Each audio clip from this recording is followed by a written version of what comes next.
Jessie Mendiola naglabas ng sama ng loob. Hindi ako third party, parang eksena sa teleserye. May luha, may intriga at may matamis na ending. Buwelta ang aktres na si Jessie Mendiola sa matagal ng chismis na siya raw ang naging third party sa relasyon ni na Luis Manzano at ex nito. Sa isang exclusive tell-all kay Ogie Diaz, ibinuhos ni Jessie ang nilalaman ng kanyang puso. Kahit paulit-ulit kong sinagot, hindi ako pinapaniwalaan ng mga tao. Sa tono ng isang babaeng matagal nang nagtitimpi, diretsahan niyang sinabi, kung ano ang tingin nilang totoo, yun ang paniniwalaan nila. Aba, grabing hugot.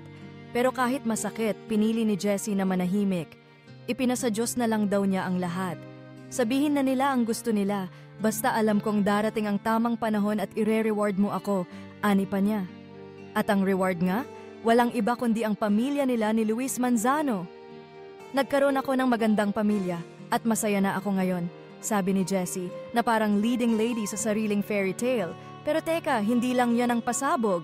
Napag-usapan din ang pagkatalo ni Luis sa eleksyon bilang Vice Governor ng Batangas.